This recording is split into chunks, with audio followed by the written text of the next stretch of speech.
To my Rangers fans out there, I hope this shirt is not a jinx. We need all the luck we can get tonight against the Panthers. But you know who didn't have great luck today is actually PlayStation, because the entire list of announcements leaked ahead of today's State of Play. And for a lot of people, sucking some of the excitement out of some otherwise cool debuts, some cool gameplay showings, some new reveals. There's a lot here, and we're going to go over it. What was a quick, tight-knit 30-minute showcase that I thought had a really good pace to it. Not everything was fantastic, but for the most part, I thought it was pretty great. Some games I was not having really high expectations for showed out in a pretty good way. For example, Concord was the first game to open the show. And at first I rolled my eyes a bit. I went, what is PlayStation doing? They open up with this CGI trailer. It's really long-winded. You get a good feel for the characters.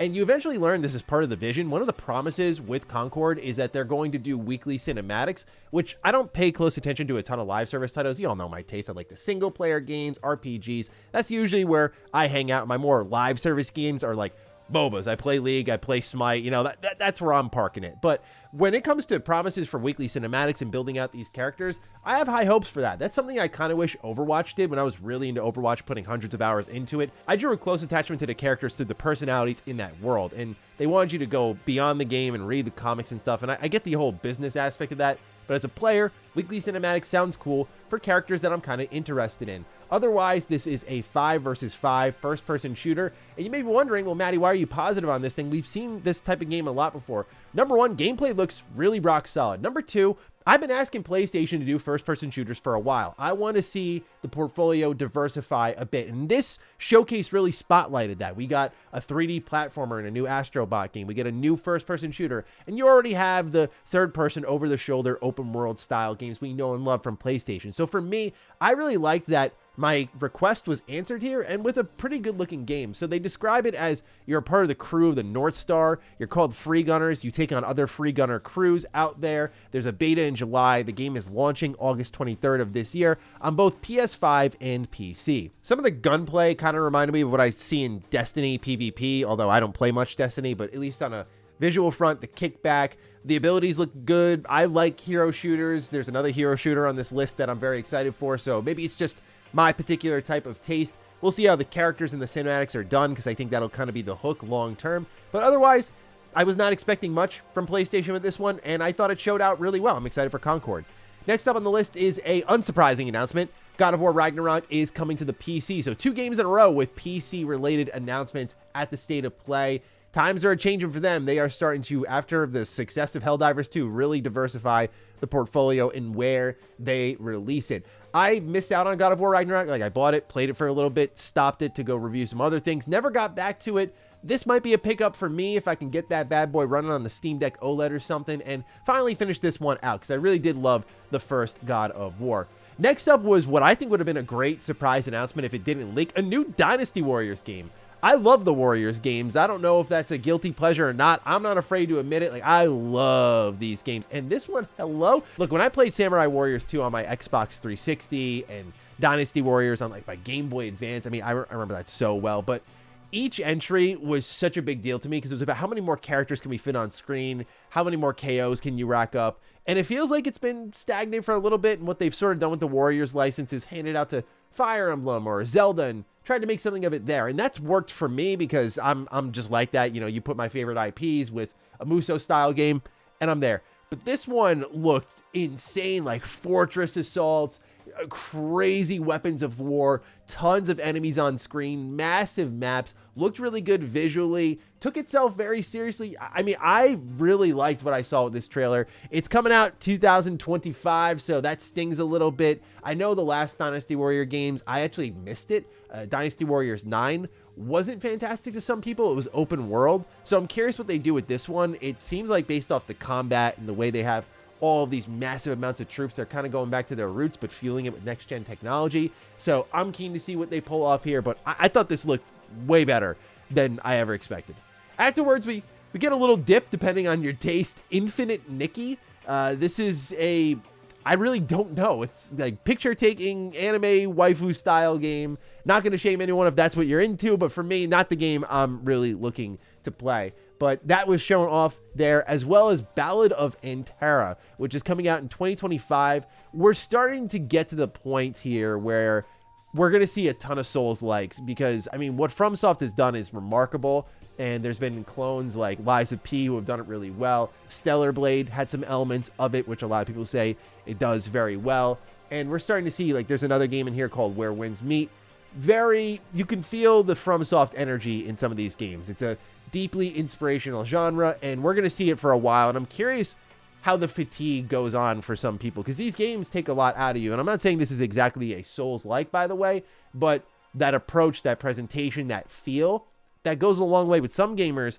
But just like it did for us with open world games, it went a long way. And eventually people got tired of open world, and we had to like reinvent it. So no doubt FromSoft will be the ones to do that. But I'm curious how people are going to start responding, because again, in this showcase, we got 2 different FromSoft style looking experiences. But this one, again, was a nice surprise. Like, just higher production values than expected, really showed out well in the gameplay. I have no idea what's going on in the story. I do still like my FromSoft style experiences. I think after Elden Ring, I thought it was done. Then Lies of P was that moment I went, oh, I love this genre just so much. I'll play pretty much anything from it because it can continue to deliver really new, refreshing experiences. So Ballad of Antera looks really good.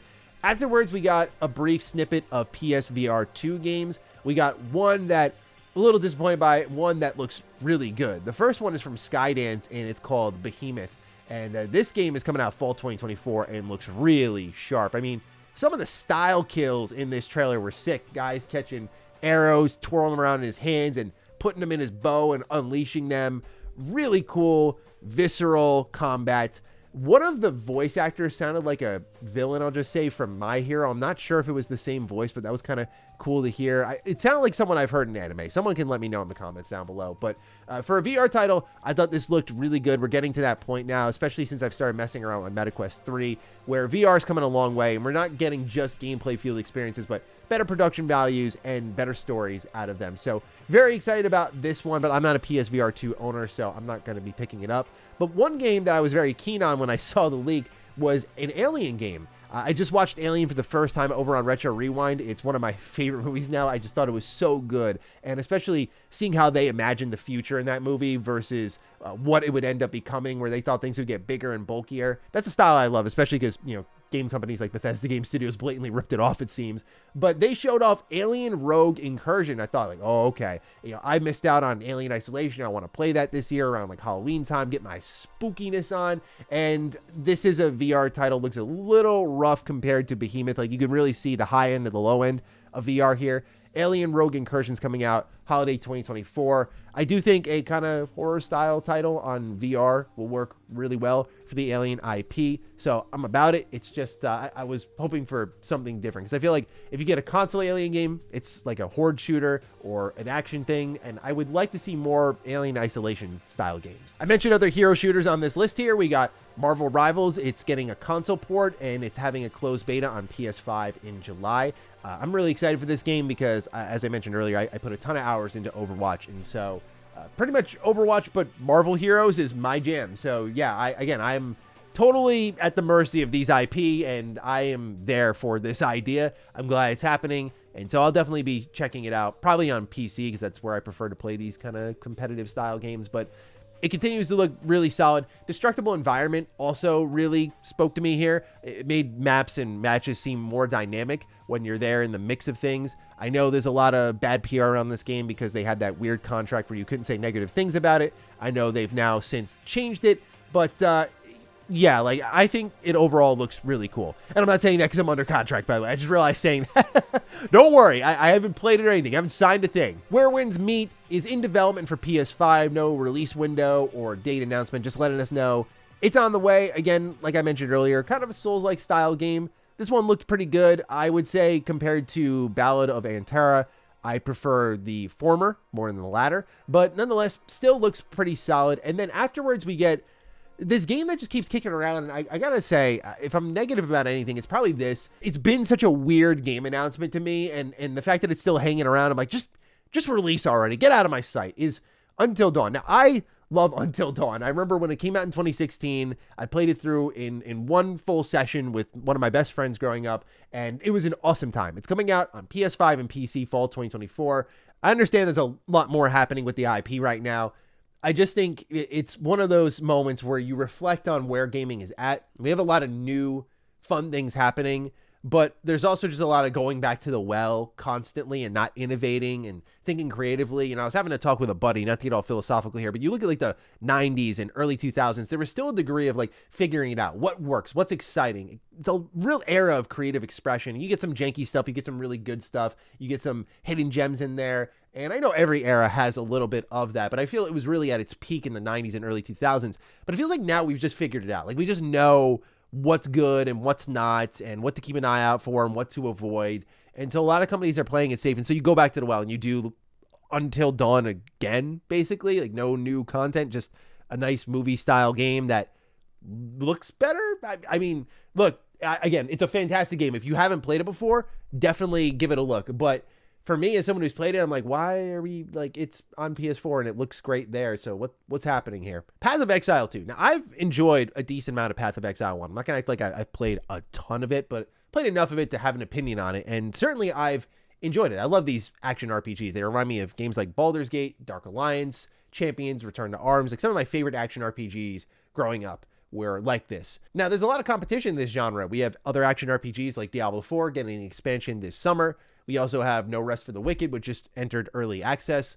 Path of Exile 2, cross-play, cross-progression, early access in late 2024. This thing looks fantastic. I was blown away by how good this looked. It makes what Path of Exile 1 did, like it makes that game look terrible in comparison, which is a good thing. You kind of want your sequel to outdo your original game significantly, but good Lord, the animation quality, the lighting, just the visuals in general, the combat, how visceral and heavy it looked. I mean, it looked superb. Really, really good showing here for Path of Exile 2. Very excited for this one, and we'll be keeping my eye on this one as we move down the year.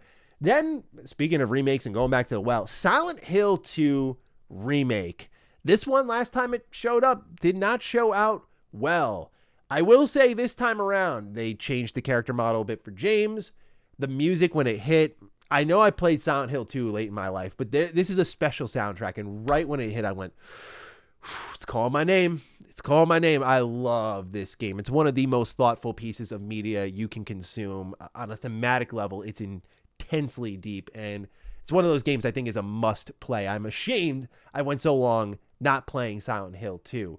With the remake coming around, it's from Bloober Team. I've been very vocal of my distrust and frankly dislike of the games from Bloober Team. This is coming out October 8th, 2024. And it feels like I'm compromising a bit to love this thing, is how I'm looking at it from the onset right now.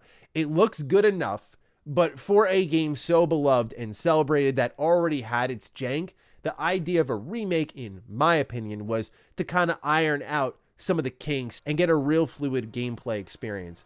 What we saw here with Silent Hill 2 Remake definitely looked much better than what we've seen before, in my opinion. I thought the gameplay looked a little smoother. I thought the combat looked a little better, the dodging with melee weapons, the shooting, but there was a lack of impact. The sound design in particular wasn't great. Like if it wasn't for the fire soundtrack, I would have been zoning in on that for this section.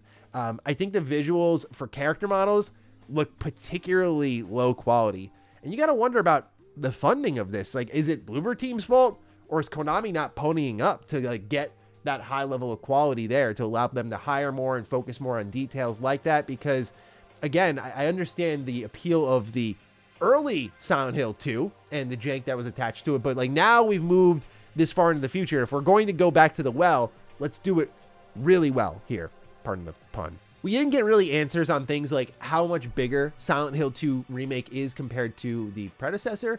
By that, I mean, like, you can explore Silent Hill in its entirety in the original game, and there's not a ton of off-the-beaten-track exploration, but they kind of alluded to Silent Hill 2 Remake is going to have some of that. Like, you'll be able to go into more houses, check out what's going on, where Silent Hill 2 kind of encouraged you just to eventually start running by some enemies and go to the next story beat here. Don't get me wrong, there's a lot of discoverables and things tucked away on the map, but I'm curious what they do with Remake, and I feel like we didn't get that answer, but they're doing a transmission afterwards, so we'll get more details there, hopefully. But definitely a better showing. Voice acting, I thought, was actually pretty solid. Like, you know, I thought James sounded great. I honestly thought Angela sounded great, so I don't know. Sign me up to check it out at least. I'm trying to temper my expectations a bit here, but I'm really excited to already dive back into it. And hopefully we get what we could call a definitive version of Silent Hill 2, because the game, again, is fantastic.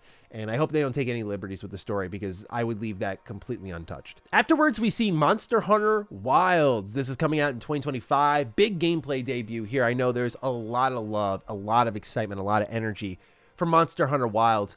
And you know what I'm realizing is Monster Hunter for me is a game that I don't think shows well, but whenever I play it, I really enjoy it. I like Monster Hunter style titles. Like, I think of my PlayStation Vita. I really enjoyed games like Soul Sacrifice, Freedom Wars. I really enjoyed games like God Eater on console. So I love these Monster Hunter style experiences, even Monster Hunter itself. I played a decent amount of Rise. I played a lot of World. I never got around to like Iceborne or Sunbreak. I never got to those. But each time I go into Monster Hunter, I'm like, this doesn't look that great. And then I play it, I'm like, oh, I'm addicted. So Monster Hunter Wilds, I think, looks a lot more impressive than previous Monster Hunter titles, like sticking your weapon inside the mouth of a beast. A lot more, I would say, weighty combat than what we've seen before, where things were getting a lot of smooth, quick movements, but we were seeing big, heavy charge attacks, getting knocked down, long wake-up animations. So it seems it's going back, at least to this weapon type, a little bit slower, but I mean, the scale and the scope and the weather and the dynamic nature is really what I think will define this game. And the dynamic nature is already kind of there in World, where you were in these zones and, you know, your big beast, your big hunt could show up at any point. It seemed like there was a lot of creature interaction. So it looks like World, but bigger and potentially better. And I'm open to that. But I won't sit here and lie to you all and act like, oh, I was out of my seat for this one. It was more like, I know what Monster Hunter is. I know it doesn't show well to me, but I also know my taste, and I know when I play this, I'm probably going to love it and become addicted to it. So therefore, I kind of dig what's on screen because I'm using my imagination a little bit more. But yeah, Monster Hunter Wilds was shown off, looked really good. And then to close out the show, this one had been leaked a number of times, but I was surprised they used it as the show closer, but I'm glad they did because it looks fantastic. Little worried, though, because I feel like they showed us the whole friggin' game, but Astro Bot. Astro Bot is back. So for those who did not know, there was a launch game that came baked into your PS5, and it was Astro Bot's Playroom. And it was a really fun, cheeky title from Team Asobi, and they had a lot of PlayStation IP references. It used the DualSense in a really creative and unique way. And a lot of people were gradually pulled to it and said, you know, we want a little bit more of this. It's funny, you think back to like the PS4 with Knack, and Knack is kind of a meme now. Astro Bot is like this revenge story now. It's like, yeah, we got this cutesy little launch title and you wanted more of it, and it wasn't a meme this time. So yeah, Astro Bot is coming out September 6th of this year, and I think it looks wonderful. I remember growing up on my PS2 playing games like Astro Bot, and so this brought back warm fuzzy memories. Not just the cameos they had, like they had a Kratos version of Astro Bot, for example, that was awesome. They had so many little cheeky nods, very on the nose, of course, like your ship is a PlayStation 5. I love what they're doing with this game. It looks fantastic, it looks fun-filled, and perhaps most importantly, it looks different.